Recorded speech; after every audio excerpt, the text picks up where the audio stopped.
सभी को जय मसीह जी। आज इस इवनिंग सर्विस में हम लोग आप सभी को स्वागत करते हैं प्रभु यीशु मसीह के नाम से। ये समय है, आइए हम लोग उस महान पिता का आराधना करें। ये समय है उस जिंदा खुदा का हम लोग आराधना करें, क्योंकि जहाँ पे उसका आराधना होता है वहाँ पे उसका महिमा होता है। जहाँ पे उसका महिमा होता है वहाँ पे चमत्कार होता है, वहाँ पे जंजीरें टूटता है। इस समय में हम लोग अपने आप को उसके हवाले करें। इस समय में हम लोग अपने आंखों को बंद करें। यहाँ पे जितने सारे लोग यहाँ पे बैठे हुए आइए हम लोग सब अपने आंखों को बंद करें और हम लोग सब कोई खड़े हो जाते हैं। धन्यवाद पिता परमेश्वर के दिन के लिए जो तुमने हम लोग के जीवन में दिया। तेरे नाम का स्तुति, तेरे नाम का महिमा करते हैं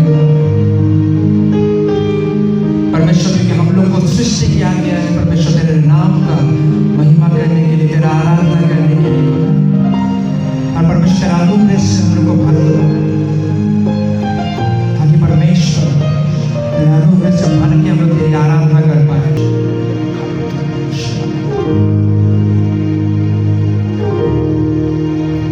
प्रभु यीशु तुम्हारा शोभी प्यास प्रभु तुम्हारा नाम है आराधना करे प्रभु।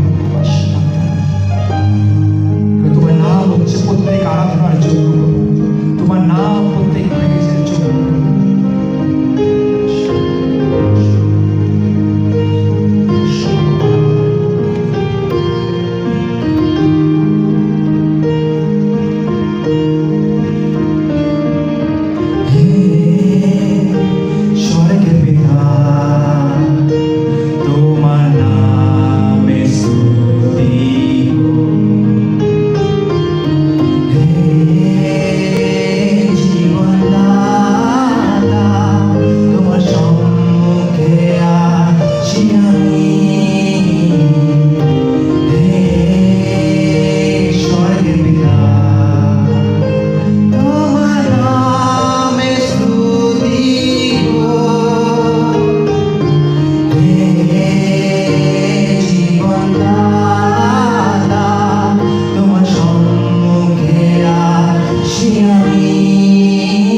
करते खुदा, क्योंकि परमेश्वर ये जीवन तूने दिया खुदा। जब हम लोग पाप में पड़े हुए थे खुदा, उस समय में तूने हम लोग को उठाया खुदा, और सिर्फ उठाया नहीं परमेश्वर, तूने हम लोग का अभिषेक किया ताकि ये जीवन व्यर्थ ना जाए। परमेश्वर जब हम लोग मुश्किल सिचुएशन में चलते खुदा, उस समय में तूने हम लोग का हाथ नहीं छोड़ा। ये दुनिया हाथ छोड़ दिया खुदा, पर तूने हम लोग का हाथ नहीं छोड़ा परमेश्वर। मुश्किल परिस्थिति में परमेश्वर तूने जीना सिखा दिया। मुश्किल परिस्थिति में तूने सिखा दिया खुदा कैसे हार नहीं मानना है परमेश्वर। मुश्किल परिस्थिति में सिखा दिया खुदा कैसे तुझे पकड़ के चलना है। तेरे नाम का स्तुति, तेरे नाम का महिमा करते हैं।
যিশুতে, এটাই আমাদের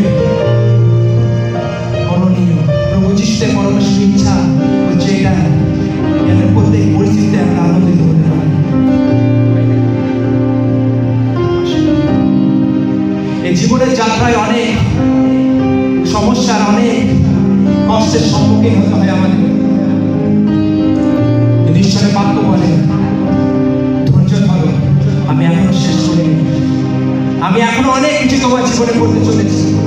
সে প্রত্যেক পরীক্ষা যখন বিশ্বাসের সাথে তার ভেতর দিয়ে যাবে, তার মধ্যে দিয়ে আমি একটা উত্তম জিনিসকে তৈরি করবো, এক উত্তম ফিউচারকে আমি তোমার জন্য তৈরি করবো। আনন্দিত হও, আনন্দ হও, আনন্দ করো। এই জগৎ যেমন ভাবে সমস্যার সম্মুখীন হয় তেমন ভাবে নয়, কিন্তু আনন্দের সাথে, বিশ্বাসের সাথে, আশার সাথে আগে চলো। জীবনে এই যাত্রা যিশুর নাম নিয়ে চলো। জীবনে এই যাত্রা যিশুর নাম নিয়ে চলো। যিশুর সঙ্গ নিয়ে চলো, যিশুর প্রেম নিয়ে চলো, যিশুর সঙ্গ নিয়ে চলো, যিশুর প্রেম নিয়ে চলো। আদি আনন্দ দিন, আলফা ওমেগা দিন। আদি আনন্দ দিন, আলফা ওমেগা দিন। পথ সত্য জীবন, প্রভু যিশু আমারি। পথ সত্য জীবন, প্রভু যিশু আমারি। জীবনের এই যাত্রা যিশুর নাম নিয়ে চলো। হ্যাঁ প্রভু, জীবনের এই যাত্রায় প্রভু তোমার নামকে আমরা নিয়ে চলবো প্রভু। যখন এই যাত্রায় প্রভু প্রত্যেকটা সমস্যার সম্মুখীন হবো, অনেক কনফিউশনের সম্মুখীন হবো প্রভু, সেই সময় আমরা হার মানবো না, কিন্তু প্রভু তোমার নামকে নিয়ে আমরা আগে বাড়বো প্রভু। কারণ যখন তোমার নাম আছে সেই জায়গায় আশা আছে প্রভু, যে জায়গায় তোমার নাম আছে সেই জায়গায় চমৎকার আছে প্রভু, যে জায়গায় তোমার নাম আছে প্রভু সেই জায়গায় জয় আছে প্রভু। তোমার বাক্য বলে তুমি আমাদের কোনোদিন ত্যাগ করবে না, কোনোদিন প্রভু ছাড়বে না প্রভু, তুমি সদা আমাদের সাথে থাকবে প্রভু।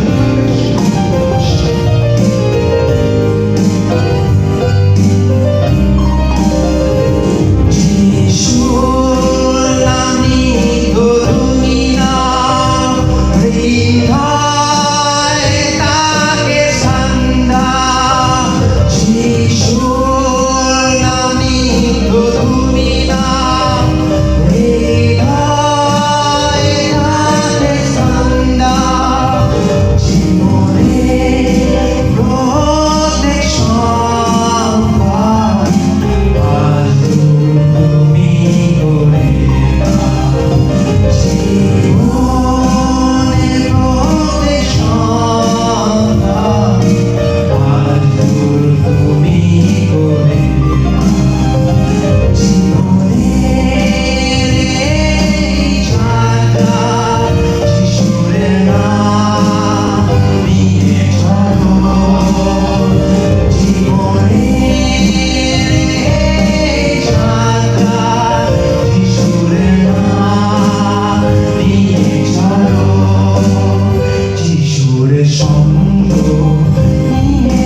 সমাধান আলো আমার প্রভু যিশু গো।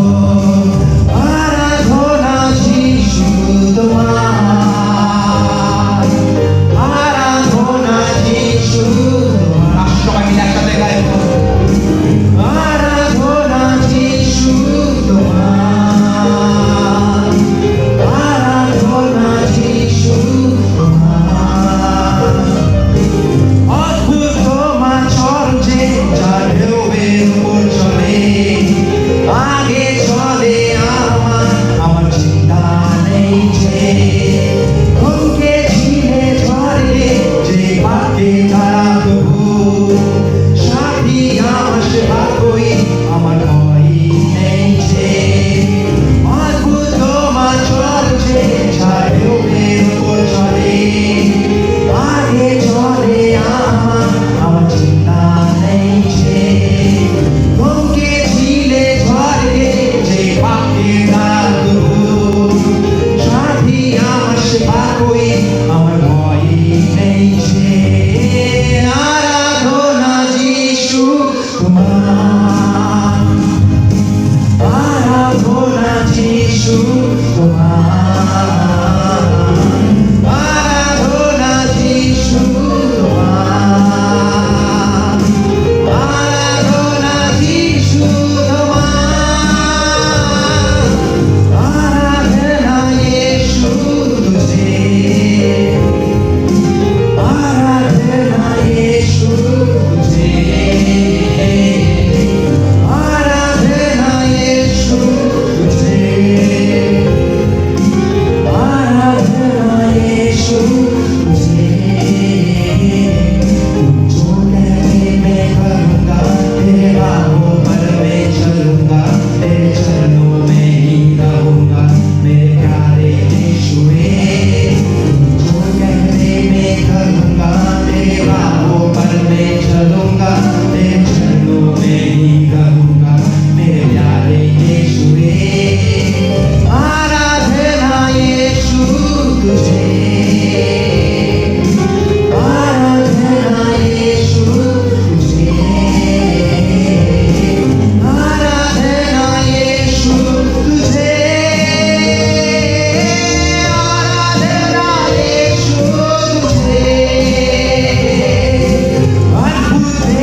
जो बोलता है खुदा उस हिसाब से हम चलना चाहते हैं परमेश्वर हम लोग अपना आराधना अपने मनों के साथ साथ अपने जीवन के द्वारा करना चाहते हैं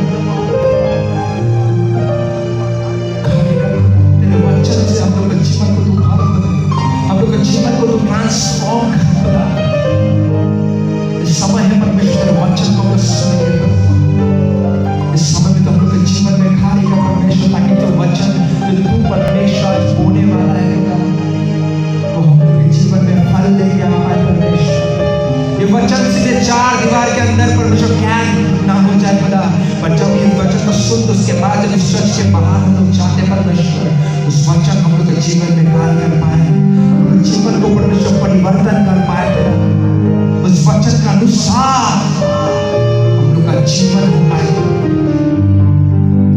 इस जिंदगी के साथ सभी को तेरे हाथों में सौंप देते हैं यीशु मसीह के नाम से मांगते सुना कबूल कर आमीन आमीन। अगर हम लोग देखेंगे लास्ट वीक हम लोग एक सीरीज में जा रहे थे আর আগের সপ্তাহ ধারাবাহিকভাবে আমরা যাচ্ছিলাম।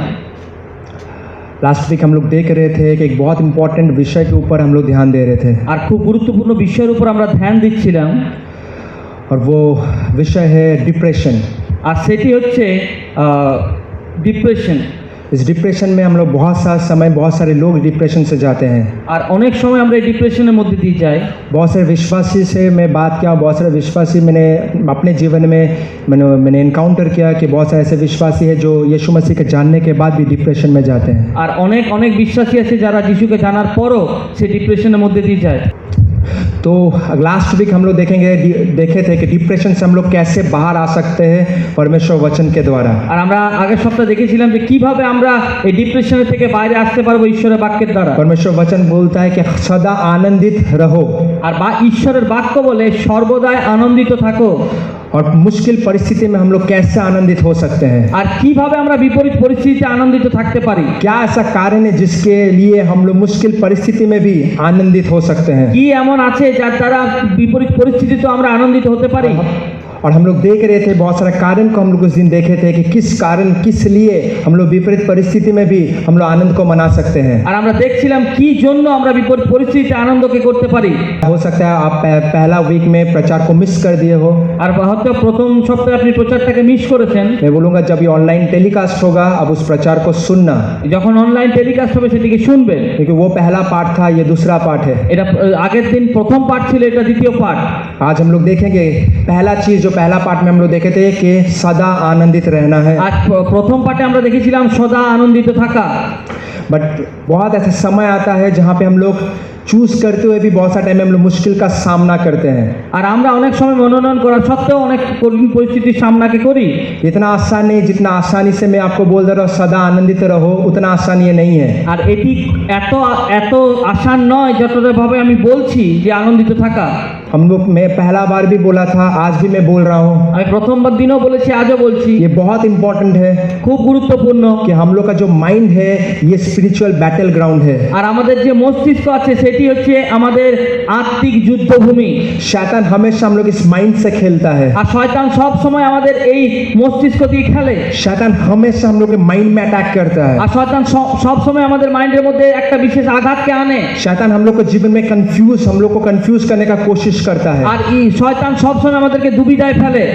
वो कभी कभी हम लोग जब विपरीत परिस्थिति में हम लोग गुजरते हैं আর যখন আমরা বিপরীত পরিস্থিতির মধ্যে দিয়ে যাই और जब हम लोग के जीवन में थोड़ा सा संदेह आता है कि क्यों मेरे जीवन में ऐसा हो रहा আর है যখন আমাদের জীবনে সন্দেহ আছে কেন এরকম হচ্ছে जब हम लोग कंफ्यूज होते हैं क्यों मेरे जीवन में ऐसा हो रहा है আর যখন আমরা সন্দিগ্ধ হই যে কেন আমার জীবনে এরকম ঘটছে तब कभी कभी आप देखना आपका माइंड में बहुत सारा नेगेटिव थॉट आता है আর সেই সময় আমাদের কিছু নকারাত্মক চিন্তা আমাদের মনের মধ্যে আসে। ये नेगेटिव थॉट शैतान आपके जीवन में रखने का कोशिश करता है আর এই নকারাত্মক চিন্তা শয়তান আমাদের মনের মধ্যে রাখার চেষ্টা করে ताकि आपके जीवन में जो आशा है वो आशा को छीन पाए আর আমার জীবনে যে আশা আছে সেই আশা থেকে সে কেড়ে নিতে চায়। अगर हम लोग देखेंगे शैतान ने पहला आदम के साथ कैसे कार्य किया। আর আমরা দেখব যে শয়তান আদমের সঙ্গে কিভাবে কার্য করেছিল।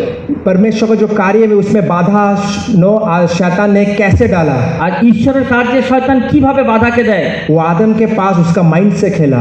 আর আদমের যে মস্তিষ্ক, সে মস্তিষ্কের সঙ্গে সে খেলে। उसने आदम को कंफ्यूज करने का कोशिश किया। আর তিনি আদমকে দুবিধায় ফেলার চেষ্টা করে। उसका माइंड में टेम्पटेशन डालने का कोशिश किया। আর তার মস্তিষ্কের মধ্যে সে প্রলোভনকে দিতে শুরু করে। और आदम उस टेम्पटेशन में गिर गया। আর আদম সেই প্রলোভনের মধ্যে পড়ে যায়। आदम उस टेम्पटेशन में गिर गया। আদম সেই প্রলোভনে পড়ে যায়। और दूसरा आदम यीशु मसीह, আর দ্বিতীয় আদম প্রভু যিশু, उसके जीवन में भी शैतान कार्य करने का कोशिश আর किया। তার জীবনেও শয়তান কার্য করার চেষ্টা করেছিল। उनके पास भी शैतान आया, कोई बड़ा अस्त्र लेके नहीं, আর তার সামনেও শয়তান এসেছিল খুব বড় অস্ত্র নিয়ে নয়, पर उनका हृदय के साथ, उनका माइंड के साथ वो बात कर रहा था। তার मনের সঙ্গে, তার হৃদয়ের সঙ্গে তিনি কথা বলছিলেন। यीशु मसीह को कंफ्यूज करने का कोशिश कर रहा था। যিশুকে দুবিধায় আনার চেষ্টা করছিলেন, उनको प्रलोभन देने का कोशिश कर रहे थे, তাকে প্রলোভন দেবার চেষ্টা করছিল, ताकि यीशु मसीह जो कार्य के लिए इस दुनिया में आया है वो कार्य से वो बाहर आ जाए। যে কার্যের জন্য প্রভু যিশু এই দুনিয়াতে এসেছে সেটা থেকে যেন তিনি সরে যান। बट पहला आदम गिर गया, প্রথম আদম পড়ে গেছিল, बट दूसरा आदम जो यीशु मसीह वो कभी नहीं गिरा, দ্বিতীয় আদম প্রভু যিশু পড়েনি। क्योंकि दूसरा आदम आज हम लोग के साथ है, इसलिए हम लोग भी कभी नहीं गिरेंगे। আর দ্বিতীয় আদম আজ আমাদের সঙ্গে আছে, আমরাও পড়বো না। अगर हम लोग यीशु मसीह को पकड़ के चलते हैं, আর যদি আমরা যিশুকে ধরে চলি, अगर यीशु का वचन को हम लोग पकड़ के चलते हैं, যদি আমরা যিশুর বাক্যকে ধরে চলি, तब हम लोग नहीं गिरेंगे। তখন আমরা পড়বো না। तो इस समय है जब शैतान हम लोग के जीवन में अटैक करता है, আর একটা সময় আছে যখন শয়তান আমাদের জীবনে সে আক্রমণকে আনে, जब शैतान विपरीत परिस्थिति में हम लोग के जीवन में नेगेटिव थॉट डालता है, যখন শয়তান বিপরীত পরিস্থিতিতে আমাদের জীবনে নকারাত্মক চিন্তাকে দেয়, तब हम लोग को परमेश्वर वचन को पकड़ना बहुत जरूरी আর है। তখন আমাদের ঈশ্বরের বাক্যকে ধরা খুব দরকার। तो हम लोग अपना माइंड को गार्ड करना बहुत जरूरी है परमेश्वर वचन के द्वारा। আমাদের মস্তিষ্ককে ঈশ্বরের বাক্য দ্বারা রক্ষা করা উচিত। अगर आप अपने आप को मसीह कहते हो যদি আমরা নিজেদেরকে খ্রিস্টীয় বলি और अगर आप वचन में समय नहीं देते हो, আর বাক্যতে যদি সময় না দিই, मैं आपको बोलना चाहता हूं एक हारा हुआ इंसान हो। আর আমি বলতে চাই আপনি একজন হারা हुआ ব্যক্তি। आपका वचन यहाँ जो आपका तलवार है, বাক্য হচ্ছে সেই তলোয়ার, जो आपका आत्मिक युद्ध में आपके साथ रहेगा। যা আত্মিক যুদ্ধতে আমাদের সাথে থাকে। अगर युद्ध में आप आत्मिक तलवार को लेके नहीं आते हो, যদি যুদ্ধতে সে আত্মিক তলোয়ারকে আমরা না নিয়ে আসি, आप गिर जाओगे। আমরা পড়ে যাব। आप शैतान का चाल को कभी समझ नहीं पाओगे। শয়তানের চালাকিকে কোনোদিন বুঝতে পারবো না। सो दो प्रकार के लोग দু ধরনের ব্যক্তি, जो शैतान के चाल में गिरते हैं। দু ধরনের ব্যক্তি যারা শয়তানের এই প্রলোভনে পড়ে। पहला जो लोग शैतान को अंडर एस्टिमेट करता है, প্রথম যারা শয়তানকে খুব ছোট করে দেখে, जो लोग शैतान का हर एक चाल को या कार्य को बहुत अंडर एस्टिमेट करता আর है। যারা শয়তানের সেই চালাকিকে খুব ছোট করে দেখে। ये याद रखना बहुत जरूरी है कि he is a master mind. তো এটা মনে রাখা দরকার তিনি হচ্ছেন খুব চালাক, वो बहुत अच्छा से ट्रिक लग करना जानता है। আর তিনি খুব ভালোভাবে কিভাবে খেলতে হয় সে জানে। वो यीशु को नहीं छोड़ा तो वो आपको भी नहीं छोड़ेगा। যিশুকে তিনি যখন ছাড়েননি তখন আমাদেরকেও ছাড়বে না। वो अगर यीशु को नहीं छोड़ा वो आपको भी नहीं छोड़ेगा। যদি যিশুকে তিনি ছাড়েননি তাহলে আমাদেরকেও ছাড়বে না। तो जो इस शैतान को सोचता है ठीक है कोई नहीं कुछ नहीं हो जाएगा, बहुत दुर्बल है शैतान। আর যদি আমরা এইভাবে ভাবতে থাকি কিছুই হবে না, হয়ে যাবে, শয়তান খুব দুর্বল, शैतान हम लोग कुछ बिगाड़ नहीं सकता है। শয়তান আমাদের কিছু করতে পারবে না। अपना लाइफ में जैसे चल रहा है चलने दो, शैतान कुछ नहीं करता है। আমাদের জীবন যেমন চলছে চলতে দাও, শয়তান কিছু করবে না। वही लोग गिरते हैं। আর তারাই পড়ে যায়। और दूसरे प्रकार के कौन लोग हैं जो शैतान के चाल में गिरते हैं? আর এটি দ্বিতীয় ধরনের ব্যক্তি কারা, যারা শয়তানের প্রলোভনে পড়ে। जो लोग ओवर एस्टिमेट करते हैं, जो लोग शैतान को बहुत ज्यादा पावरफुल समझते हैं। আর যারা শয়তানকে খুব বেশি সামর্থ্যশালী ভাবে। पास्टर क्या बोल रहे हो?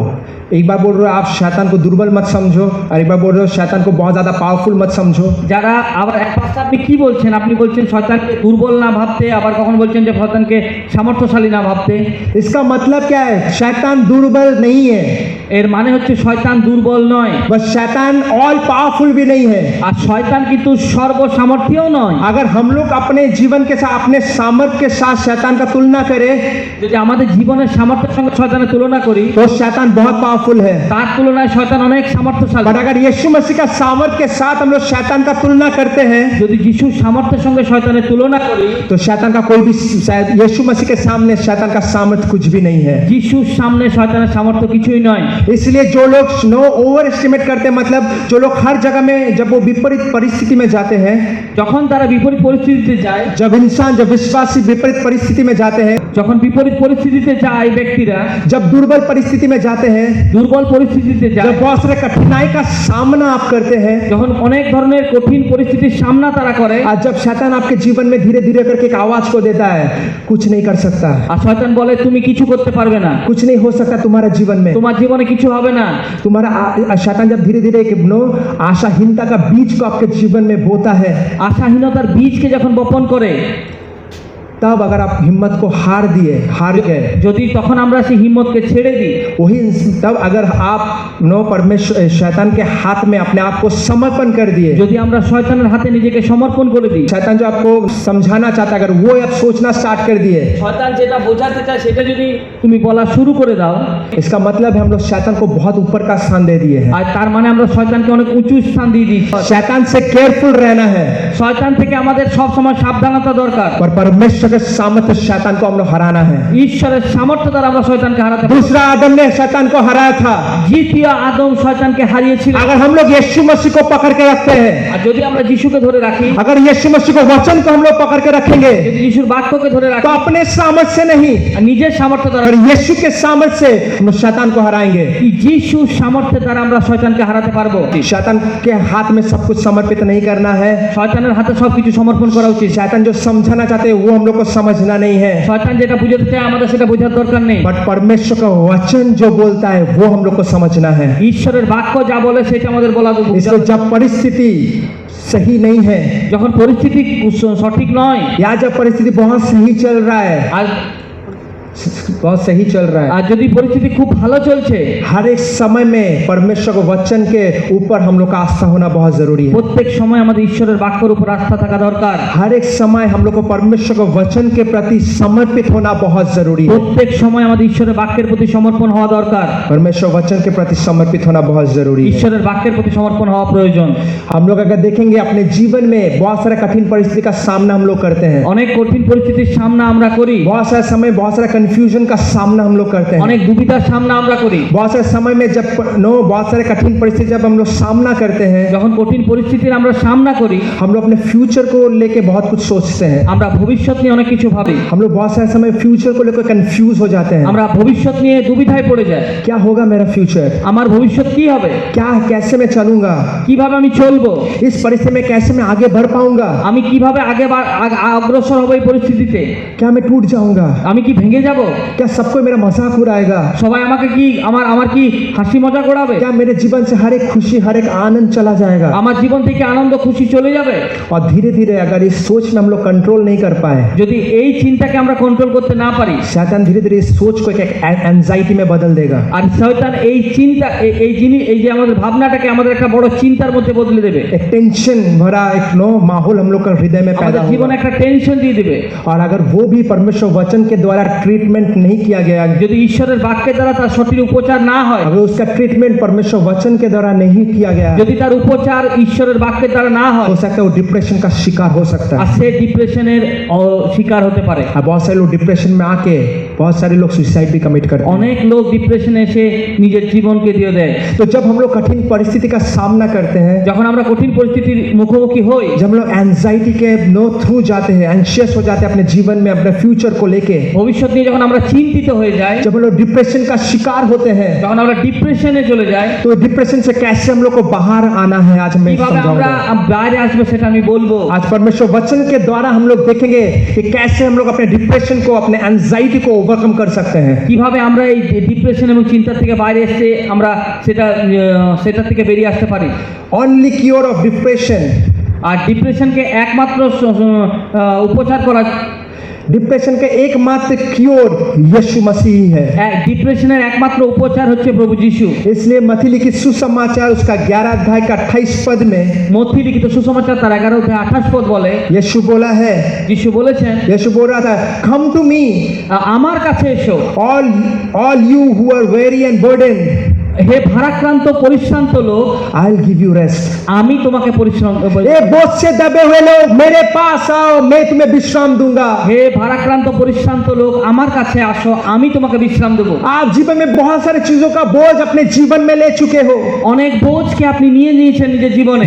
यीशु के पास आओ, যিশুর কাছে আসুন, यीशु आपको विश्राम देगा। যিশু বিশ্রাম দেবে। जब आप कठिन परिस्थिति का सामना करते हो, যখন কঠিন পরিস্থিতির সামনা আপনি করেন, जब आप कंफ्यूजन का सामना करते हो, দুবিধার মুখোমুখি হন, जब आपके जीवन से आशा चला जाता है, যখন আশা আমাদের জীবন থেকে হারিয়ে যায়, या आप आशाहीनता आपके जीवन में धीरे धीरे शैतान डालना स्टार्ट कर देता है, যখন আশাহীনতা আমাদের জীবনে দিতে শুরু করে, यीशु के पास जाओ, যিশুর কাছে যাও, यीशु के वचन के पास समर्पित करो अपने आप যিশুর को। বাক্যের কাছে নিজেদের সমর্পিত করো। यीशु का वचन है जो आपको रेस्ट दे सकता है। যিশুর বাক্যই আমাদেরকে বিশ্রাম দিতে পারে। यीशु के पास जाओ, उसके पास अपने हृदय को समर्पित करो, তার काছে গিয়ে আমাদের হৃদয়কে সমর্পণ করা প্রয়োজন। वही एकमात्र सच्चा विश्राम दे सकता है। একমাত্র তিনি আমাদেরকে বিশ্রাম দিতে পারেন। मैं बोलना चाहता हूं, अगर कोई भी अविश्वासी आज इस प्रचार को सुन रहे हो, যদি কোনো অবিশ্বাসী এই প্রচারকে শুনছেন, हो सकता है पहला बार यीशु का नाम सुन रहे हो, প্রথমবার যিশুর নামকে শুনছেন, या हो सकता है पहले यीशु का नाम सुने हो,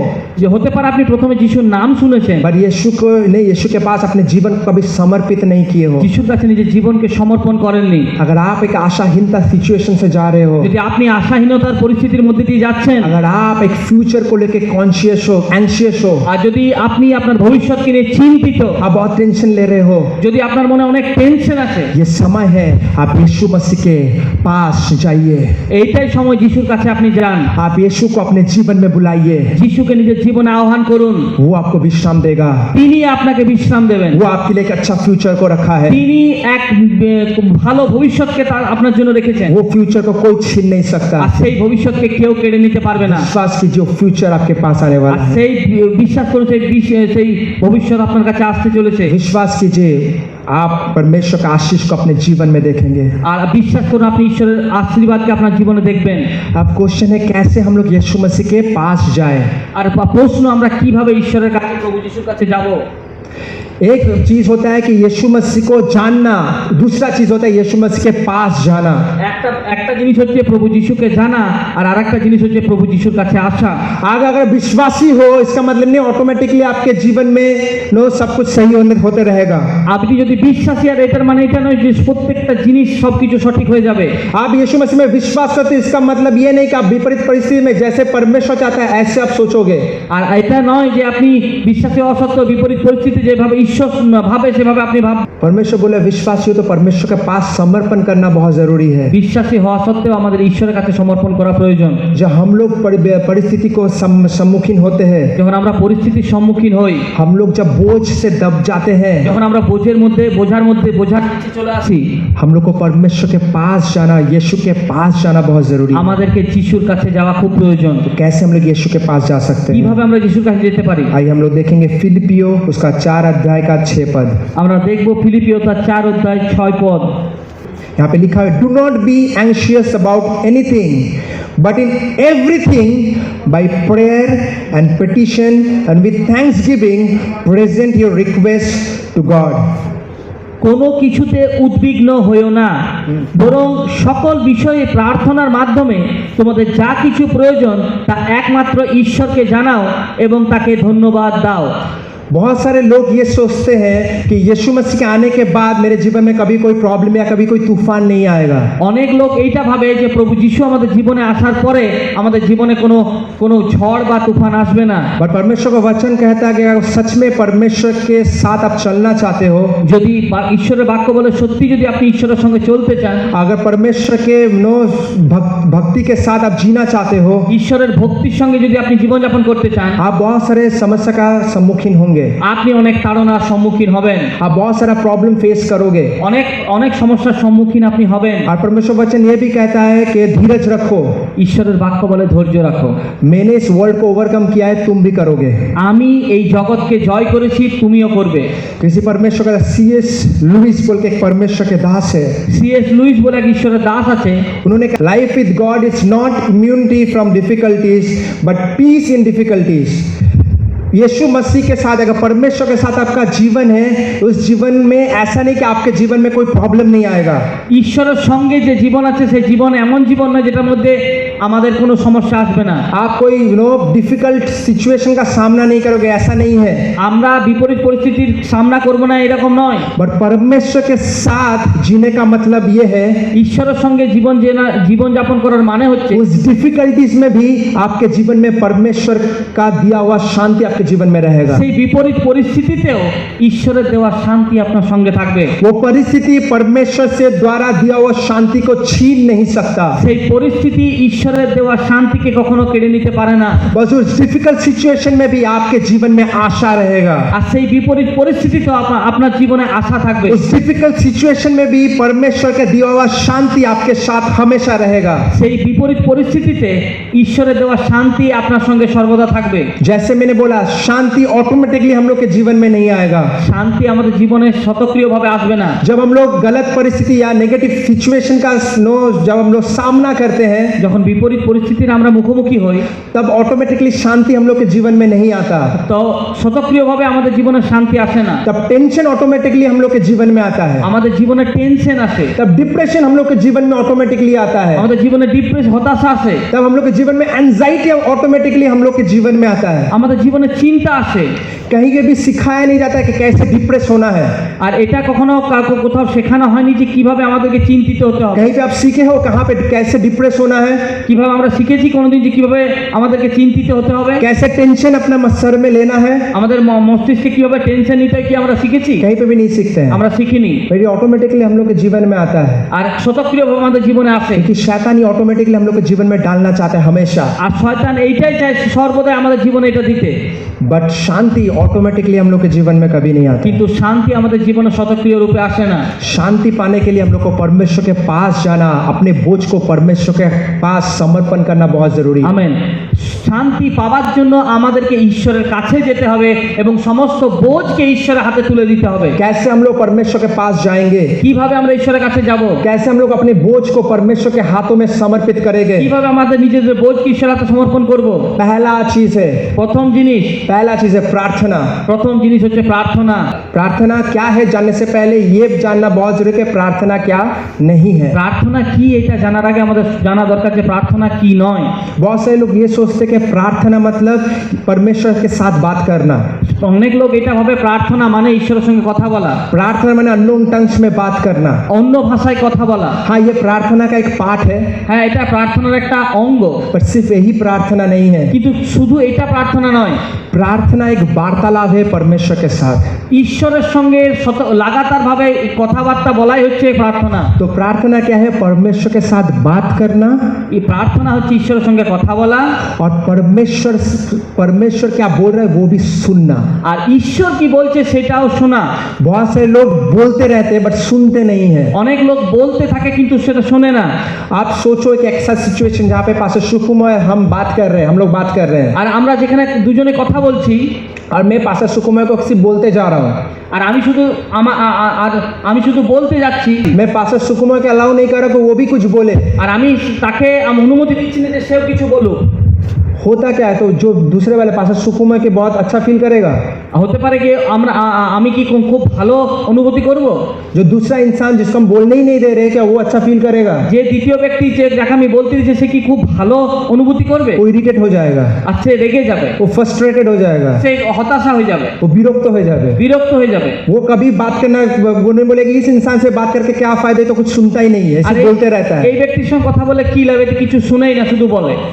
कभी कभी हम लोग का प्रार्थना भी परमेश्वर के लिए फ्रस्ट्रेशन हो जाता है, কখনো কখনো আমাদের প্রার্থনা ঈশ্বরের কাছে বিরক্তি হয়ে যায়, कारण हम लोग परमेश्वर का आवाज को नहीं सुनते हैं, কারণ আমরা ঈশ্বরের আওয়াজকে শুনি না, हम लोग सिर्फ बोलते रहते हैं, আমরা শুধু বলতে থাকি। हम लोग टाइम नहीं लेते कि परमेश्वर मुझसे क्या बोल रहा है, उसके लिए हम लोग कभी अपने कान को ट्यून नहीं करते। আর আমরা কখনো নিজের কানকে সঠিকভাবে লাগাই না ঈশ্বর কি বলছে সেটা শোনার জন্য।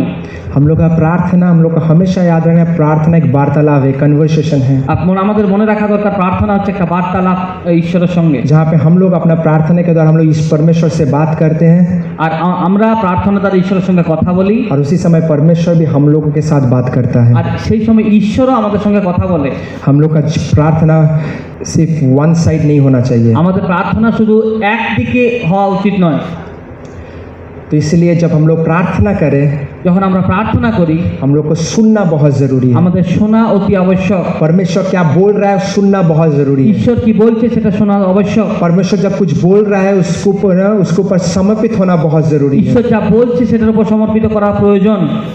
दूसरा चीज अगर हम लोग देखेंगे, দ্বিতীয় জিনিস যদি আমরা দেখি, और एक चीज को यहाँ पे बताने की कोशिश करूंगा একটা জিনিস আমি বলতে চেষ্টা করছি कि बहुत सारे समय में बहुत सारे लोग जब नेगेटिव सिचुएशन फेस करते तब वो लोग डिप्रेस होते हैं। অনেক লোক যখন কেউ নকারাত্মক পরিস্থিতির সম্মুখীন হয় তখন তারা সে হতাশার মধ্যে চলে যায়। बट ऐसे भी बहुत सारे लोग हैं অনেক এরকমও লোক আছে जो लाइफ में सब कुछ है, জীবনে সব কিছু আছে पर फिर भी वो लाइफ में उसका कोई एंजॉयमेंट नहीं है, কিন্তু তা সত্ত্বেও তার জীবনে কোনো আনন্দ নেই। लाइफ में वो डिप्रेस फील कर सकता है। আর সেও নিজের জীবনে হতাশাকে অনুভূতি করতে পারে। मैं रिसेंटली एक इंसान से बात कर रहा था আমি কিছুদিন আগে একটা ব্যক্তির সঙ্গে কথা বলছিলাম, और उसने मुझसे कहा कि मैं बहुत डिप्रेस्ड हूँ। আর সে বললো আমি খুব হতাশার মধ্যে দিয়ে যাচ্ছি, मुझे पता नहीं मैं क्यों हूँ। আমি জানি না কেন ऐसा এরকম। पूछा कि आप क्यों डिप्रेस्ड हो, क्या रीज़न क्या है। আমি বললাম কেন আপনি হতাশার মধ্যে যাচ্ছেন। बोले लाइफ में कुछ एक्साइटमेंट नहीं रहा, আর আমাদের জীবনে কোনো উৎসাহ নেই। मैं सिर्फ अपना काम कर रहा हूँ, घर में बैठ रहा हूँ, सो रहा हूँ, मुझे समझ नहीं आ रहा, मुझे कोई सब कुछ एक इसका कोई मीनिंग नहीं निकल रहा है मेरा लाइफ में। আর আমি কাজ করছি, খাচ্ছি দাচ্ছি ঘুমোচ্ছি, কিন্তু আমার জীবনে কোনো অর্থই বের হচ্ছে না। हमको समझ नहीं इस जीवन में जी के क्या फ़ायदा है। আর আমি বুঝতে পারছি না জীবন বেঁচে কী লাভ। तो कभी कभी हम लोग सोचते हैं कि हम लोग लाइफ में जब हम लोग प्रॉब्लम्स का शिकार होते हैं तब हम लोग एंग्शियस होते हैं, আমরা এটাই ভাবি যে আমরা যখন সমস্যার সম্মুখীন হই তখনই আমরা চিন্তিত হই, तभी हम लोग टेंशन लेते हैं, আর तखनই আমাদের জীবনে চিন্তা और আসে, कभी कभी हम लोग डिप्रेस्ड होते हैं। আর তারপরে আমরা হতাশার মধ্যে পড়ি। बट डिप्रेशन जब आप लोग सब कुछ सही चल रहा है आपके जीवन में, হতাশা আপনার জীবনে যখন সব কিছু সঠিক চলছে तभी भी आप डिप्रेस्ड हो सकते हो। তখন আপনি হতাশ হতে পারেন। क्यों কেন क्यों ऐसा होता है? কেন এরকম হয়? क्यों बिना कोई कारण में भी हम लोग डिप्रेस हो सकते हैं? কেন বিনা কারণে আমরা সে হতাশার মধ্যে দিয়ে যাই? हम लोग डिप्रेस हो सकते हैं जब हम लोग परमेश्वर को पहला स्थान नहीं देते हैं, तब हम लोग डिप्रेस हो सकते हैं। যখন ঈশ্বরকে আমরা প্রথম স্থান না দিই তখন আমরা হতাশার মধ্যে দিয়ে যাই। याद रखना परमेश्वर हम लोग के जीवन में एक वैक्यूम को बनाया है, মনে রাখতে হবে ঈশ্বর আমাদের জীবনে একটা খালি স্থানকে রেখেছে, जिसको हम लोग बोलते हैं गॉड शेप्ड वैक्यूम। আর সেটাকে বলা হয় ঈশ্বর শেপ ভ্যাকুয়াম। ईश्वर प्रदत्त खाली शून्य स्थान, ঈশ্বর প্রদত্ত খালি স্থান। वो खाली स्थान को सिर्फ परमेश्वर ही पूरा कर सकता আর है। সেই খালি স্থানকে একমাত্র ঈশ্বরই পূর্ণ করতে वो পারে। खाली स्थान को परमेश्वर ने ही बनाया है, আর সেই খালি জায়গাকে ঈশ্বরই তৈরি করেছে। वो परमेश्वर ने बनाया है, ঈশ্বর বানিয়েছে, परमेश्वर अपने लिए बनाया है, ঈশ্বরের জন্য और বানিয়েছে, वो सिर्फ परमेश्वर ही पूरा कर सकता আর है। সেটি একমাত্র ঈশ্বর পূর্ণ করতে পারে। बहुत सारे इंसान অনেক লোক उस खाली स्थान को সেই খালি স্থানকে जगत का चीजों से भरना चाहता है। জগতের জিনিস দিয়ে ভরতে চায়। बहुत सारे इंसान पैसे के द्वारा भरना चाहता है, অনেক লোক পয়সা দিয়ে সেটা ভরতে চায়, बहुत सारे एंटरटेनमेंट के द्वारा भरना चाहता है, অনেক আনন্দ ফুর্তির দ্বারা সেটা ভরতে চায়, बहुत से लोग फैमिली के द्वारा वो भरना चाहता है। পরিবারের দ্বারা সেটা ভরতে চায়, बट कोई भी चीज কিন্তু কোনো জিনিস उस स्थान को भर नहीं सकता। সেই স্থানকে ভরতে পারে না। ये स्थान किसी और ने नहीं, परमेश्वर ने खुद बनाया আর है, সেই স্থান একমাত্র ঈশ্বর তৈরি করেছেন, और वो परमेश्वर खुद भर सकता है। একমাত্র ঈশ্বরই সেটা ভরতে পারেন। और हम लोग देखेंगे बाइबल में भी আর আমরা বাইবেলেও দেখি सोलोमन ने अपनों भौतिक चीजों के द्वारा बहुत सारा अपना उस खाली स्थान को भरने का कोशिश किया। আর সলোমন রাজা অনেক তার ভৌতিক জিনিস দিয়ে নিজের জীবনকে ওই খালি স্থানকে ভরার চেষ্টা করেছিল। जगत का चीजों से वो अपना अपना खालिस्तान को भरने का कोशिश किया। জগতের জিনিস দিয়ে নিজের খালি জায়গাকে ভরার চেষ্টা করেছিল, वो संपत्ति के द्वारा स्थान को भरने का कोशिश किया। সম্পত্তি দ্বারা স্থানকে ভরার চেষ্টা করেছিল, वो भोग विलास के द्वारा स्थान को भरने का कोशिश किया। ভোগ বিলাস দ্বারা স্থানকে ভরার চেষ্টা করেছিল, वो बहुत सारे लोगों के साथ रहने के द्वारा स्थान को भरने का कोशिश অনেক किया। লোকের সঙ্গে থাকার দ্বারা সে স্থানকে ভরার চেষ্টা করেছিল। अगर हम लोग देखेंगे he was having 700 wives আর তার 700 উপপত্নী ছিল, and 300 concubines। আর তার সঙ্গে তার আরো 300 দাসীও ছিল। So उतना लोग भी उसका उस खालीपन को भर नहीं पाया। আর সে অতগুলো লোক তার খালি স্থানকে ভরতে পারেননি। इसलिए सोलोमन इक्लेसियास्टिक्स में लिखा है, আর তিনি সভাপদকে সলোমন লিখেছেন, under the sun everything is meaningless। আর সূর্যের নিচে সব কিছু ব্যর্থ। एक पहला चैप्टर चैप्टर 1 इक्लेसियास्टिक्स का, इसके ऊपर ही वो सिर्फ एक ही चीज को रख रहा है, एक ही थीम है। क्या है वो थीम? कि सब कुछ अर्थहीन है इस दुनिया में। আর সভাপদক এক অধ্যায় শুধু এইটির বিষয়ে বলছে যে সব কিছু সূর্যের নিচে সব কিছু ব্যর্থ। क्या बोलने का कोशिश कर रहा है सोलोमन वहां पे? সলোমন কি বলার চেষ্টা করছে? कि परमेश्वर के बिना ये सब कुछ व्यर्थ है। ঈশ্বর ছাড়া এইসব জিনিস ব্যর্থ। Without God everything is meaningless। ঈশ্বর ছাড়া সব কিছু ব্যর্থ। अगर आपके पास सब कुछ है पर उस स्थान में अगर परमेश्वर आपके साथ नहीं है, अगर आप परमेश्वर के पास नहीं जाते हो, আর যদি আপনার জীবনে সব কিছু আছে, যদি ঈশ্বর আপনার সঙ্গে নেই আর আপনি ঈশ্বরের কাছে না যান, तो आप सब कुछ रहते हुए भी एक खालीपन महसूस करोगे अपने जीवन में। আপনার সব কিছু থাকা সত্ত্বেও আপনি আপনার জীবনে এসে খালি স্থানকে অনুভব করবেন। इसलिए जब यीशु मसीह सामरी स्त्री के सामने गया যখন যিশু সে সামরি স্ত্রীর কাছে গেলেন, और वो यीशु मसीह सामरी स्त्री को कहा, আর যিশু সামরি স্ত্রীকে বললেন, योना लिखी सुसमाचार उसका 4 अध्याय का 13 पद में, আর 4 অধ্যায় 13 পদে, যোহন 4 অধ্যায় 13 পদে বললেন, যারা এই জগতের জল পান করে তারা আবার পিপাসিত হবে, কিন্তু যে জল আমি দিই সেই জল যদি পান করে সে কখনো পিপাসিত হবে না। जो जल मतलब जो चीज ये जगत देता है वो चीज अचीव करने के बाद भी आपको फिर से प्यास लगेगा, आप फिर से प्यासा हो जाओगे। জগতের যে জিনিস জগৎ দ্বারা আমাদেরকে দেয়া হয় তার দ্বারা আমাদের আবার তৃষ্ণার্ত হতে পারি। जगत का कोई भी चीज आपको सेटिस्फाई नहीं कर सकता है, জগতের কোনো জিনিস আমাদেরকে তৃপ্তি দিতে পারে না। पर वो परमेश्वर का वो जीवन जल है जो हम लोग के जीवन को एक्चुअली सेटिस्फाई करता है। একমাত্র ঈশ্বরের সে জীবন জল যা আমাদের জীবনকে পরিতৃপ্ত করতে পারে। इसलिए पर यीशु ने कहा তাই যিশু বলেছেন, उस सामरी स्त्री को, তার স্বামী স্ত্রীকে বলেছেন, जो जीवन का जल मेरे पास है, যা জীবনের জল আমার কাছে আছে, वो जो पिएगा যে এটা খাবে वो कभी प्यासा नहीं रहेगा। সে কখনো পিপাসিত হবে না। रिमेंबर वन थिंग, একটা জিনিস মনে রাখা দরকার, कि हम लोग बने हैं আমরা তৈরি হয়েছি सिर्फ परमेश्वर को जानने के लिए नहीं, শুধু ঈশ্বরকে জানার জন্য पर নয়, परमेश्वर से एक रिश्ता बनाने के लिए। ঈশ্বরের সঙ্গে এক সম্পর্ককে তৈরি করার জন্য। हम लोग को परमेश्वर ने सृष्टि किया है আমাদেরকে ঈশ্বর সৃষ্টি করেছেন सिर्फ परमेश्वर को जानने के लिए শুধু नहीं, ঈশ্বরকে জানার জন্য নয়, पर परमेश्वर के साथ एक रिश्ता को तैयार करने के लिए, एक रिश्ता को कायम करने के लिए, ঈশ্বরের সঙ্গে সম্পর্ককে বজায় রাখার জন্য, एक रिश्ता को बनाने के लिए। এক সম্পর্ককে বজায় রাখার अगर জন্য। वो रिश्ता नहीं है যদি সে সম্পর্ক নাই, तो आपके जीवन में खालिस्तान हमेशा रह जाएगा। যদি নেই সেইখানে সিক্ত স্থান সর্বদাই থাকবে। इसलिए जब आप अपने जीवन में, जब डेली लाइफ में आप बिजी रहते हो, যখন আমরা আমাদের প্রত্যেক জীবনে যখন আমরা খুব ব্যস্ত থাকি, एक समय स्पेसिफिक समय को रखो একটা খুব নির্দিষ্ট সময়কে আমাদের রাখা দরকার, जहाँ पे आप अपने सब कुछ कामों को छोड़ के आप परमेश्वर के पास जाओ। আর সব কিছু কাজ ছেড়ে আমরা ঈশ্বরের কাছে যাই। अपने मोबाइल को उस समय में फ्लाइट मोड में रख दो, নিজের মোবাইলকেও সেই সময়কে বন্ধ করে রেখে দিই। उस समय हो सके तो खाली स्थान को चुनो जहाँ पे कोई इंसान नहीं যে है। একটা খালি স্থানকে বাছে যেখানে কেউ নেই। अगर आपके सामने ऐसा कोई जगह नहीं है, যদি কোনো জায়গা নেই, आप अपने घर में एक रूम में बंद करो अपने आप को। আপনি একটা খালি জায়গা অর্থাৎ রুমের মধ্যে নিজেকে বন্ধ করুন। अगर आपका घर छोटा है, যদি ঘর ছোট, कोई मैदान में चल जाओ কোনো কোনো মাঠের মধ্যে চলে যান, और वहाँ पे आप परमेश्वर के साथ बात करो। আর সেইখানে ঈশ্বরের সঙ্গে আপনি কথা বলুন। और जब आप इस चीज को प्रैक्टिस करोगे अपने जीवन में, যখন আমরা এইটিকে আমাদের জীবনে লাগু করব जब বা आप- অভ্যাস করব, जब इस खाली स्थान में जाके जब आप अपने हृदय को परमेश्वर के सामने खोलोगे, যখন ঈশ্বরকে এই ঈশ্বরের কাছে নিজের হৃদয়কে খুলবেন, परमेश्वर आपके हृदय में विजिट करेगा, ঈশ্বর আপনার হৃদয়ের মধ্যে নিশ্চয়ই ভিজিট করবে, परमेश्वर आपको विश्राम देगा। ঈশ্বর আপনাকে বিশ্রাম দেবে। बहुत सारे लोग ये शैतान कभी कभी इतना बिजी हम लोग को कर देता है कि परमेश्वर के लिए समय नहीं रहता है, হ্যাঁ, শয়তান আমাদেরকে এত ব্যস্ত করে দেয় যে আমাদের ঈশ্বরের জন্য কোনো টাইম থাকে না। और यही शैतान चाहता है कि हम लोग परमेश्वर के साथ ना रहे। আর এইটাই শয়তান চায় যেন আমরা ঈশ্বরের সঙ্গে না থাকি। आप चर्च में आओ, शैतान को ज्यादा प्रॉब्लम नहीं होगा। আপনি মণ্ডলীতে আসুন, শয়তানের কোনো সমস্যা নেই। आप मीटिंग अटेंड करो, शैतान को ज्यादा कोई प्रॉब्लम नहीं होगा আর उससे। শয়তানের কে বেশি সমস্যা হবে না যদি আপনি কোনো মিটিংকে অ্যাটেন্ড করেন। शैतान का सबसे ज्यादा प्रॉब्लम है जब आप परमेश्वर के साथ एक रिश्ते में आते हो। শয়তানের সবচেয়ে বেশি সমস্যা হচ্ছে যখন আমরা ঈশ্বরের সঙ্গে একটা ঘনিষ্ঠ সম্পর্কের মধ্যে জড়িত হই।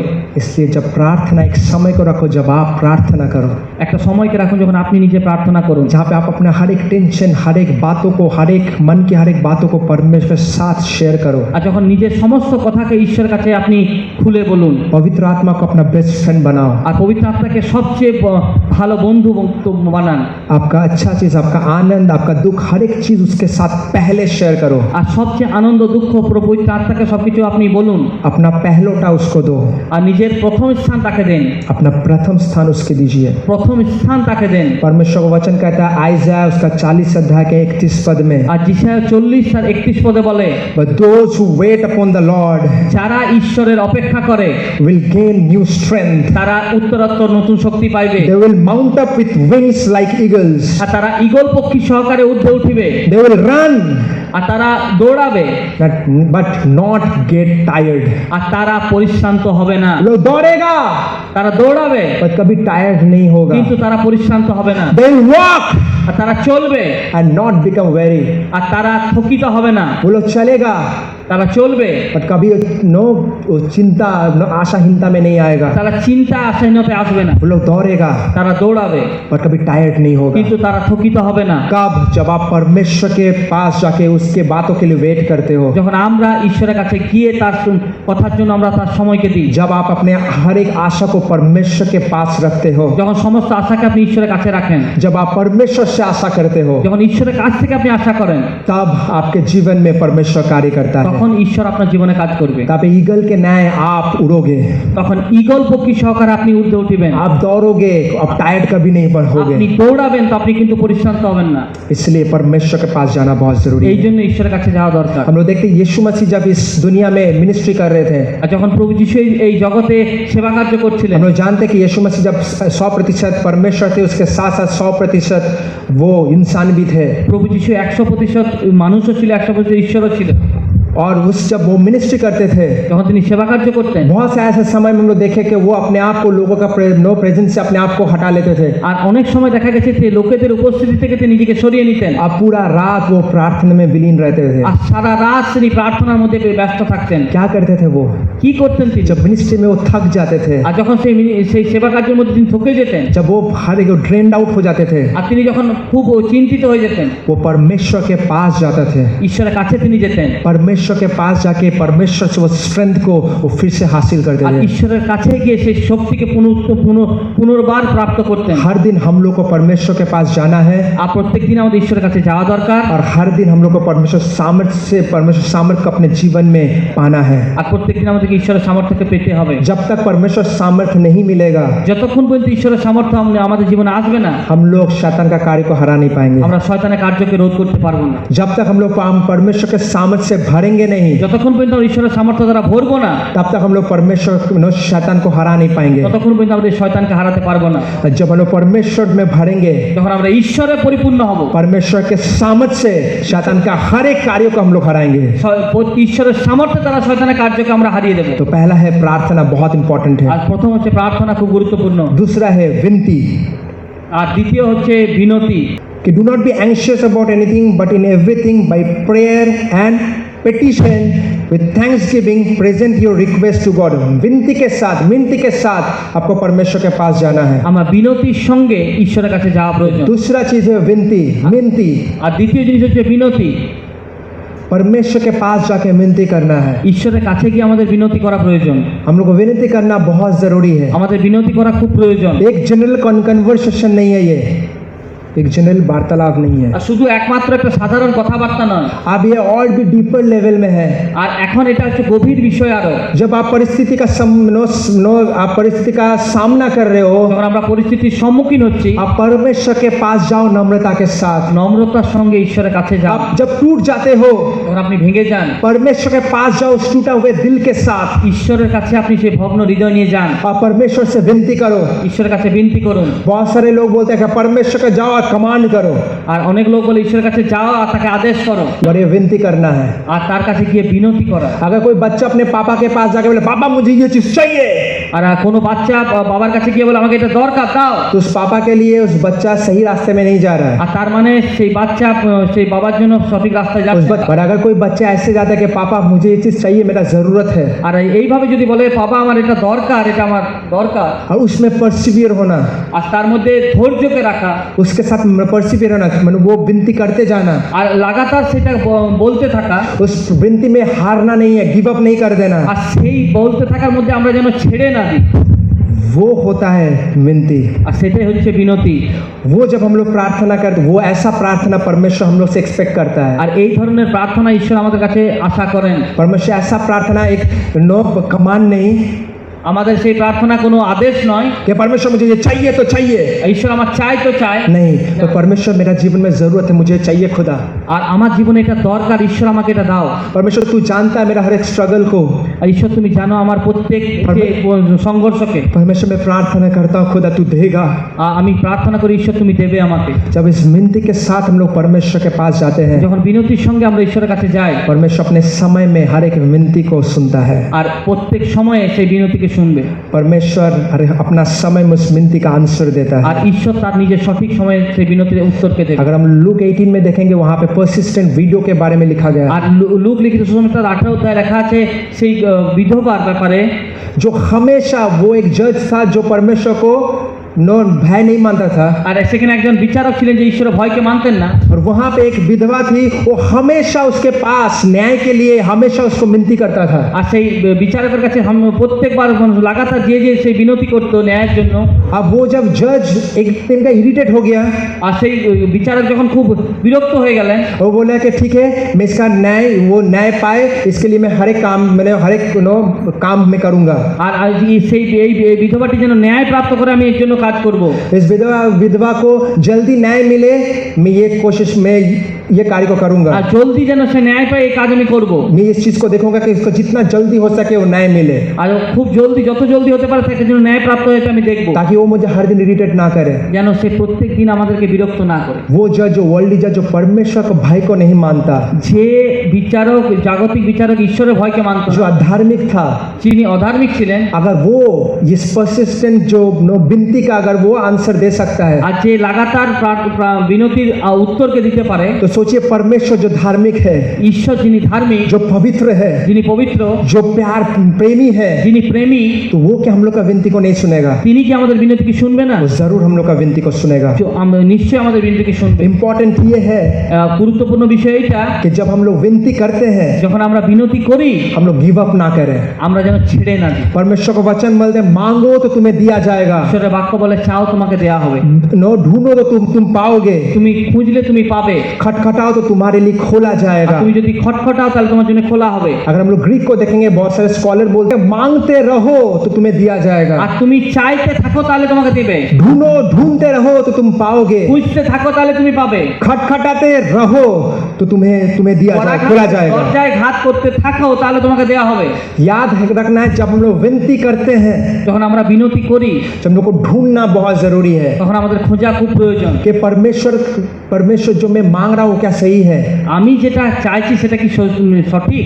और परमेश्वर से विजडम मांगना बहुत जरूरी है, ঈশ্বরের কাছে আমাদের প্রজ্ঞা চাওয়া খুব প্রয়োজন, ताकि परमेश्वर जब आंसर दे तो हम लोग को समझ में आए। ঈশ্বর যখন উত্তর देয় সেটা যেন আমরা বুঝতে পারি। बहुत सारे समय में परमेश्वर हम लोग को आंसर देता है, बट हम लोग समझ नहीं पाते हैं। ঈশ্বর অনেক সময় উত্তর দেন কিন্তু আমরা বুঝতে পারি না, क्योंकि हम लोग कुछ और आंसर एक्सपेक्ट करते हैं परमेश्वर से, আমরা ঈশ্বরের কাছ থেকে অন্য ধরনের উত্তর আশা করি। बट परमेश्वर हम लोगों का स्ट्रगल को हम लोगों से भी ज्यादा जानता है।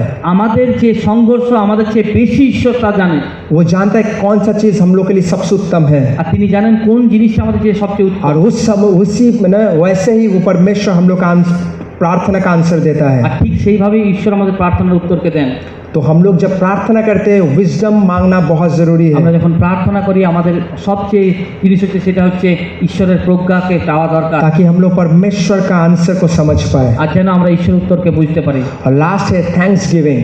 আর তৃতীয় জিনিস হচ্ছে ধন্যবাদ। जब हम लोग परमेश्वर के पास जाते हैं, धन्यवाद के हृदय के साथ हम लोग जा पाए। যখন আমরা ঈশ্বরের কাছে ধন্যবাদিত হৃদয় নিয়ে যাই, कैसे पॉसिबल है जब हम कठिन परिस्थिति का सामना कर रहे हैं, कैसे हम लोग धन्यवाद के साथ जा सकते हैं। যে কিভাবে আমরা বিপরীত পরিস্থিতির মধ্যে দিয়ে ধন্যবাদের সঙ্গে যেতে পারি। जब हम लोग उस कठिन परिस्थिति में जा रहे हैं, जब हम लोग प्रार्थना कर रहे हैं, जब उस सिचुएशन में हम लोग कैसे धन्यवाद दें। বিপরীত পরিস্থিতির মধ্যে দিয়ে যখন আমরা যাচ্ছি সেই পরিস্থিতিতে আমরা কিভাবে ধন্যবাদ দেব। धन्यवाद इसलिए देना है कि परमेश्वर के पास जब हम लोग प्रार्थना करते हैं, ধন্যবাদ এই জন্য দেওয়া প্রয়োজন, जब हम लोग परमेश्वर के पास प्रार्थना करते हैं, যখন ঈশ্বরের কাছে আমরা প্রার্থনা করি, जब परमेश्वर से हम लोग मांगते हैं, যখন ঈশ্বরের কাছে আমরা চাই, कोई भी प्रार्थना को अनसुना नहीं करता, কারণ তিনি কোনো প্রার্থনাকে না শোনা করেন না।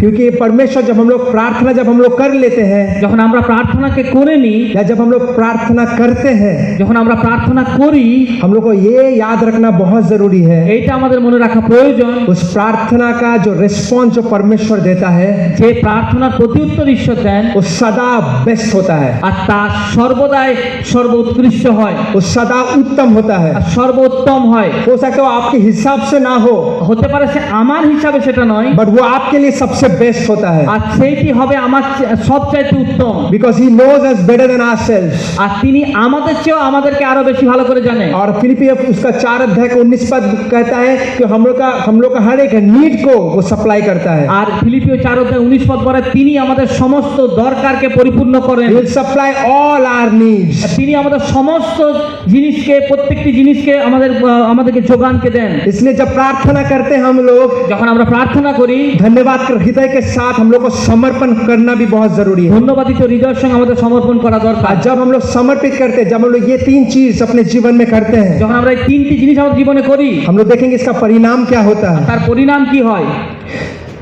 7 पद, फिलिपियों 4 का 7 पद, and the peace of God which transcends all understanding will guard your heart and your mind in Christ Jesus। তাতে সমস্ত চিন্তার অতীত যে ঈশ্বরের শান্তি তা তোমাদের হৃদয় ও মনকে খ্রিস্ট যিশুতে রক্ষা করবে। ओके, जब हम लोग इस 3 चीज कार्यों को हम लोग अपने जीवन में करते हैं, যখন এই তিন ধরনের কার্যকে আমাদের জীবনে করি, तो परमेश्वर अपना पीस को अपने हम लोग के जीवन में लेके आता है। ঈশ্বর তার শান্তিকে আমাদের জীবনে নিয়ে আসে। जो शांति जो हम लोग अपने सोचों से, अपने दिमाग से हम लोग समझ नहीं सकते हैं, যে শান্তিকে আমরা আমাদের মস্তিষ্ক দ্বারা বুদ্ধি দ্বারা বুঝতে পারি না, जो शांति दुनिया का इंसान कभी समझ नहीं सकता है। যেটা অন্য এই জগতের ব্যক্তি কেউ বুঝতে পারে না। जगत का इंसान के लिए शांति उसका परिस्थिति के ऊपर निर्भर करता है, জগতের লোকেদের জন্য শান্তি তার পরিস্থিতির উপর নির্ভর করে, पर हम लोग का शांति इस परिस्थिति नहीं देता, हम लोग का शांति ऊपर से आता है। কিন্তু আমাদের যে শান্তি সে শান্তি পরিস্থিতি নয়, কিন্তু আমাদের শান্তি ঊর্ধ্বস্থান থেকে আসে। और वो शांति हम लोग का हर एक सोच, हर एक अंडरस्टैंडिंग से ऊपर होता है। আর সেই শান্তি আমাদের চিন্তা এবং ভাবনা থেকে উপরে থাকে। शांति हम लोग का हृदय में उठने वाला हर एक प्रकार का व्याकुलता को, আর আমাদের हृदয়ে উঠিত প্রত্যেকটি ব্যাকুলতাকে, हम लोग के हार्ट में उठने वाला हर एक प्रकार का टेंशन, एंजाइटी को, আর সেই টেনশন চিন্তাকে, हम लोग का माइंड में उठने वाला हर एक प्रकार का नेगेटिव थॉट्स को, আর সেই নকারাত্মক চিন্তাকে, नेगेटिव सोच को নকারাত্মক চিন্তা এবং ভাবনাকে गार्ड करता है, সেটাকে রক্ষা করে, उससे बचाता है हम लोग। তার থেকে বাঁচায়। तो ये 3 चीज अगर हम लोग अपने जीवन में करेंगे, আর যদি এই তিনটে জিনিস আমরা আমাদের জীবনে করি, हम लोग हर एक परिस्थिति में धन्यवाद देंगे परमेश्वर আর को। প্রত্যেক পরিস্থিতিতে আমরা ঈশ্বরকে ধন্যবাদ, हम लोग हर एक परिस्थिति में आनंद मनाएंगे, আর প্রত্যেক পরিস্থিতিতে আমরা আনন্দিত হব, सदा हम लोग आनंद मना सकते আর हैं। সদাই আমরা আনন্দিত हम থাকব। लोग के जीवन में हम लोग कभी भी डिप्रेशन का शिकार नहीं होंगे, আমরা কখনো আমরা হতাশার শিকার হব না। हम लोग कभी भी परिस्थिति के ऊपर हम लोग परिस्थिति कभी भी हम लोग का सोच को नियंत्रण नहीं कर पाएगा, পরিস্থিতি কখনো আমাদেরকে নিয়ন্ত্রিত করতে পারবে না। और हम लोग परमेश्वर वचन के द्वारा हमेशा हम लोग का हृदय और हम लोग का माइंड जो रिन्यू होते जाएगा, আর ঈশ্বরের বাক্যের দ্বারা আমাদের হৃদয় এবং মস্তিষ্ক সর্বদা নতুনীকৃত হতে যাবে। तभी एक सच्चा विश्वासी का जीवन हम लोग जी पाएंगे, আর তখনই আমরা একজন সত্যিকারের বিশ্বাসী জীবনকে যাপন করতে পারব। तभी आशाहीन जीवन में आशा को डाल पाएंगे, আর তখনই আশাহীন জীবনে আশাকে আমরা আনতে পারবো। तभी जो लोग खोए हुए हैं वो लोग हम यीशु के पास लेके आ আর पाएंगे। যখন আমরা যারা হারিয়ে আছে তাদেরকে আমরা যিশুর কাছে আনতে পারবো। क्वेश्चन आज हम लोग के जीवन में ये है, আর প্রশ্ন আজ এটাই আমাদের জীবনে, जब विपरीत परिस्थिति का सामना हम लोग करते हैं, যখন বিপরীত পরিস্থিতির আমরা সম্মুখীন হই, जब कंफ्यूजन का सामना हम लोग करते हैं, যখন দুবিধার সম্মুখীন আমরা হই, कि हम लोग अपने सोच को সেই সময় কি আমাদের যে চিন্তা আছে, हमने हृदय को, अपने माइंड को আমাদের হৃদয়, আমাদের মস্তিষ্ককে क्या हम लोग परिस्थिति के हवाले करते हैं? কি পরিস্থিতির সম্মুখীন করে দিই? क्या हम लोग अपने माइंड और हृदय को शैतान के हवाले करते हैं? না শয়তানের হাতে তাকে সমর্পণ করে দিই? या हम लोग अपने सोच को, हर एक चीजों को परमेश्वर के हवाले करते हैं? না আমাদের চিন্তাকে, আমাদের সমস্ত ভাবনাকে ঈশ্বরের হাতে তুলি? अगर परमेश्वर के हवाले करेंगे, যদি ঈশ্বরের হাতে তুলে দিই, हर एक प्रकार का कंफ्यूजन से, আর प्रत्येक প্রকারের দুবিধা থেকে, हर एक प्रकार का नेगेटिव थॉट्स से আর প্রত্যেক প্রকারের সেই নকারাত্মক চিন্তা থেকে वो हम लोग को रक्षा करेगा। আমাদেরকে রক্ষা করবে। आइए हम लोग प्रार्थना আসুন करें। আমরা প্রার্থনা করি। আসুন আমরা প্রার্থনা করি। আমরা শুনলাম যে কিভাবে আমরা হতাশা থেকে বার হতে পারি। অনেক সময় আমরা অনেক কিছু পরিস্থিতি বুঝতে পারি না, আর বুঝতে না পারার জন্য আমরা মানুষের সাহায্যকে চাই। হ্যাঁ, মানুষ আপনাকে সাহায্য করতে পারে, কিন্তু সেটা খুব অল্প সময়ের জন্য, কিন্তু তার কাছে পার্মানেন্ট সলিউশন নেই। কিন্তু পার্মানেন্ট সলিউশন একমাত্র আছে ঈশ্বরের বাক্যের কাছে। আর আমাদেরকে সর্বদা মনে রাখতে হবে যে আমাদের জীবনটা হচ্ছে সংঘর্ষ, আর প্রত্যেক দিন আমাদেরকে প্রত্যেক বিপরীত পরিস্থিতির সম্মুখীন হতে হয়। আজকে যে বিপরীত পরিস্থিতির আমরা সম্মুখীন হচ্ছি, হতে পারে আমাদের কালকে আর একটা অন্য বিপরীত পরিস্থিতির সম্মুখীন হতে হবে। আর ঈশ্বরের বাক্য বলে, তোমরা কালকের চিন্তা কালকের জন্য ছেড়ে দাও, আজকের চিন্তা জন্য আজকের কষ্ট আজকের জন্য যথেষ্ট। অর্থাৎ আজকে যখন আমরা চিন্তিত, উদ্বিগ্ন, তখন আমরা কি করছি? আমরা চিন্তার কাছে নিজেকে সমর্পণ করে দিচ্ছি, না আমাদের সমস্ত চিন্তাগুলোকে আজকে আমরা ঈশ্বরের কাছে বিনতি, প্রার্থনা ও আনন্দের সঙ্গে ঈশ্বরের কাছে, তার কাছে নিয়ে আসছি? প্রভু, প্রার্থনা করছি পরমেশ্বর পিতা, প্রভু, আমরা যেন তোমার বাক্যের মাধ্যমে জুড়ে থাকতে পারি পরমেশ্বর প্রভুজি। শুধু একদিন নয়, যখন সমস্যা আসে তখন নয়, যেন প্রত্যেক পরিস্থিতিতে আমরা তোমার সঙ্গে জুড়ে থাকি। প্রত্যেক দিন, প্রত্যেকটা ডেইলি লাইফে পরমেশ্বর প্রভুজি আমরা ঈশ্বরের বাক্য, প্রার্থনা এবং পরমেশ্বর প্রভুজি বিনতির দ্বারা তোমার সম্মুখে আসতে পারি পরমেশ্বর প্রভুজি, এবং তোমার সত্য পুত্র রূপে, তোমার সত্য সন্তান রূপে তোমার সঙ্গে জুড়ে থাকতে পারি পরমেশ্বর প্রভুজি। হ্যাঁ প্রভু, আমাদের এই জগতে যখন আমরা বসবাস করছি, তখন আমাদেরকে সমস্যার সম্মুখীন হতে হবে, অনেক রকমের কঠিন পরিস্থিতির সম্মুখীন হতে হবে, বিপরীত পরিস্থিতির সম্মুখীন হতে হবে, রোগের সম্মুখীন হতে হবে। কিন্তু আমাদের মধ্যে প্রভু এইটা জানা দরকার যে সমস্ত আশার উৎস হচ্ছে তুমি, কারণ তুমি বলেছো, আমি না তোমাকে কোনোদিন ছাড়বো, কোনোদিন ত্যাগ করবো, কিন্তু আমি তোমার সঙ্গে থাকবো। হালেলুয়া। প্রভু, আমরা যেন এই আশা নিয়ে যখনই কোনো বিপরীত পরিস্থিতি আসে, যখনই কোনো রোগ আসে, যখনই কোনো বাধা আসে, যখনই কোনো বিঘ্ন আসে পরমেশ্বর প্রভুজি, তখন আমরা মানুষের কাছে ছুটে না গিয়ে, হতাশার কাছে নিজেকে বিকৃত না করে, সে টেনশনের কাছে নিজেকে বিকৃত না করে, ঈশ্বরের সামনে নিজেকে ঘুটনা টিকে ঈশ্বরের বাক্যকে নিজের কাছে নিয়ে আমরা যেন বলতে পারি, প্রভু, আমার সমস্ত চিন্তার ভার আমি তোমার উপর দিচ্ছি। প্রভু, তুমি আমার সমস্ত বোঝকে তুমি নাও, আর তোমার বিশ্রামকে আমার উপর দাও পরমেশ্বর প্রভুজি।